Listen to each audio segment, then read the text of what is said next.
Fala, Devs e Divas! Nessa aula vamos ver na prática como a gente instala o Git. Bom, você vai acessar o site do Git, que é esse daqui de cima, ou você coloca no Google mesmo, git.com. Quando você entrar, você vai dar de cara já com download. Aqui em downloads você vai ter os 3 sistemas operacionais que você consegue rodar o Git: o macOS, o Windows e o Linux. Por hora a gente vai fazer no Windows, que é um dos sistemas operacionais que a grande parte tem. Mas se você for fazer em outro, que não seja o Windows, é só seguir o passo a passo também, é muito simples. Aqui ele já pede para você, né, as configurações que você tem na sua máquina, e aí você vai baixar conforme a sua configuração. Quando você termina de instalar o Git, você pode entrar na sua pasta, aqui, clicar com direito, vai ter essas duas opções, ó, Git Bash e o Git GUI. Esse GUI, ele é um pouco mais interface, você não vai ter tanta linha de código para mexer. Eu acho, inicialmente, para você aprender os comandos, sempre utilizar esse Git Bash. Dentro aqui, ele já me mostra o diretório que eu tô, e se eu der um Git status, ele me fala que eu não tenho nenhum repositório, não tenho nada aqui. Então, ele dá esse erro fatal aqui de repositório. Mas, se eu der um Git version, eu consigo verificar qual a versão do Git está instalada na minha máquina. E aí eu tenho certeza de que ele está bem configurado. Então, se ele não aparecer para você, clicando com o botão direito, aquela opção do Git Bash e do Git GUI, se em algum momento você pode ter clicado em alguma etapa que pode não ter instalado com eficiência. Remova e tenta novamente. É só seguir o passo a passo que eu mostrei. Depois de já ter certeza aqui que o Git está funcionando, a gente pode fazer nosso cadastro no GitHub, porque é por lá que a gente também pode fazer a interação com o Git na nossa máquina e ter também a facilidade de ter tudo ali como vitrine e portfólio. Entrando no site do Git, no caso eu estou no meu aqui pessoal, eu tenho as pessoas que me seguem, outras pessoas eu consigo ver aqui, sempre vai ter como se fosse assim um status de uma rede social de quem criou uma branch, quem criou um novo repo, algum comentário, alguma coisa, você vai olhar e analisar aqui dentro desse repo.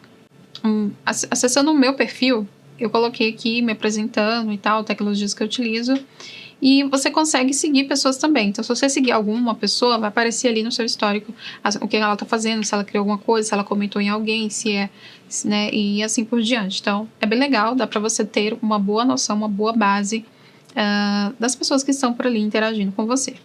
Aqui em repositórios eu tenho vários repositórios testes, uns que eu coloco público, outros eu deixo privado. E se você, por acaso, curtiu algum código, você pode dar estrelinhas.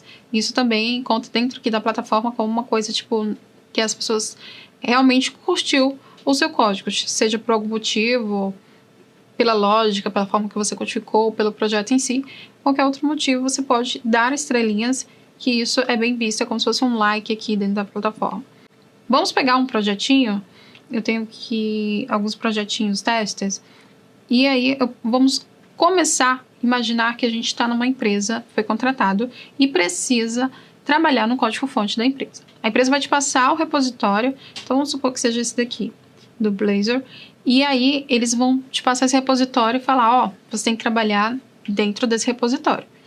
Criada a conta no GitHub e já tendo o Git instalado, fica agora muito mais fácil, porque você vai se vincular às credenciais que eles vão te passar ali para você se vincular ao repositório da empresa, porque costuma ser privado, ou seja, ninguém que não é da empresa não vai ter acesso e visibilidade a esse repositório aqui no GitHub.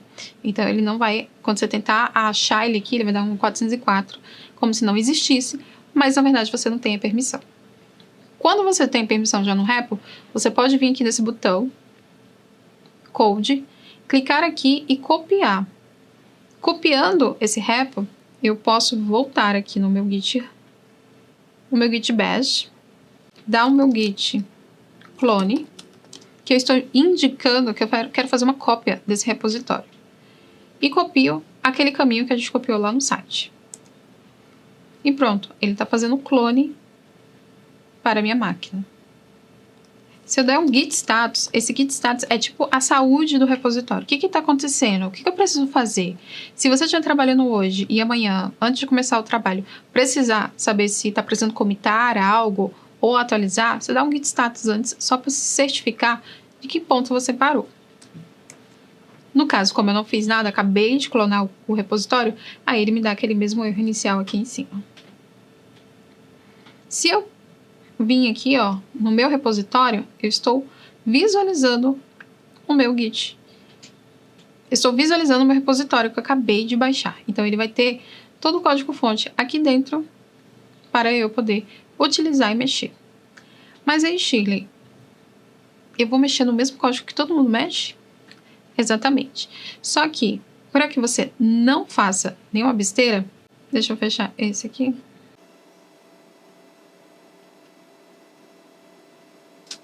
Você pode vir aqui, dentro do projeto, entrar novamente aqui no Git, e aí você vai criar uma nova branch. O que é uma branch? Uma branch é quando eu pego o projeto principal e clono mais uma vez ele dentro da minha máquina, só que ele não vai ficar aparecendo 2 para mim. Só que dentro, internamente, é como se ele estivesse criando outro. Então, eu vou mexer nele e depois que eu finalizar, eu vou mergear com o principal. Então, eu vou criar Git branch. Aí você coloca o nome da sua branch. Às vezes, nas empresas tem um padrão, tá? Feature, barra, o nome, sei lá, do seu time, barra o que é que você está criando. No caso aqui, não temos um padrão. Vamos colocar primeiro projeto. E aí, se eu der o Git branch, eu consigo ver todas as branches que eu tenho na minha máquina. Então, se você pedir para um coleguinha teu falar, dá um Git branch aí na sua máquina, você vai ver que ele vai ter as que ele criou e você vai ter as que você criou. Se você, por acaso, acessou uma branch que ele te passou, aí você também vai ter esse histórico na sua máquina. Então, esse verdinho, ele está me indicando que eu estou na main. Mas, o meu projeto que eu criei, primeiro projeto, é esse branquinho. Então, quando eu dei um Git branch, ele me trouxe todas as branches que eu tenho, que eu criei. Essa verdinha significa que é a branch que eu estou atual. Se você olhar aqui no início, ele está até listado dentro, que é aonde eu estou. Ele está mostrando, Chile, você está na main. E essa daqui foi que eu acabei de criar aqui em cima. A outra forma que você pode criar uma branch é dando git checkout -m, -b, desculpa, e criar, tipo, segunda branch. A partir do momento que eu dou um git checkout, eu tô entrando, acessando naquele repositório. E quando eu dei um "-b", eu não só acessei, como eu criei e acessei. Por isso, ele já mudou aqui de main para segunda branch. Ele já entrou na branch. Quando eu dei aqui em cima git branch, ele só criou, ele continuou na main. Então, tá, Chile, mas e se eu quiser acessar aquela branch lá que eu fiz no início, a primeiro projeto? Então, você pode dar um git checkout. Lembra que o checkout ele é para acessar? O "-b" é para criar? Eu não vou criar. Então, eu só vou dar um git checkout e o nome da branch que eu quero acessar. Primeiro projeto. Então, ele entrou aqui dentro da minha git, da minha branch, primeiro projeto. Se eu der um git status, ele não vai me dar nada, porque eu tô com o projeto limpo. E se eu der um branch, ele vai mostrar que eu estou no primeiro projeto e que eu tenho a main e a segunda branch. Se eu fizer alguma alteração ou atualização na main, toda vez que eu iniciar meu projeto, eu posso dar um git checkout, voltar na minha main, certificar que eu estou nela e dar um git pull. Esse git pull, ele vai trazer toda e qualquer alteração que alguém subiu na main. No caso aqui, ele está falando que ela está atualizada, está em dias. Então, não tem mais nada para atualizar. Se tivesse que atualizar algo, ele ia trazer um montão de linhas lá que você talvez nem ia entender, mas depois você olha com calma, você vai ver, e ele vai dar vários arquivinhos que foi incluído, ou removido, ou alterado, significando que teve alterações, mas que agora a sua também local está atualizada. Acessando aqui dentro da checkout, vamos entrar na checkout, primeiro projeto, entramos nela. Se eu der um code espaço, ponto, a gente consegue entrar no Visual Studio. Para quem não sabe, o Visual Studio é uma ferramenta de edição de código-fonte, muito utilizada também mundialmente. Então, se você aprender a usar essa ferramenta, possivelmente, em qualquer lugar que você trabalhar, você pode usar essa ferramenta para codificação. Fazendo a instalação dele na sua máquina, você consegue acessar aqui diretamente do terminal o código a partir desse repositório e ele vai abrir já lá dentro para você bonitinho. Então, vamos ver isso na próxima aula.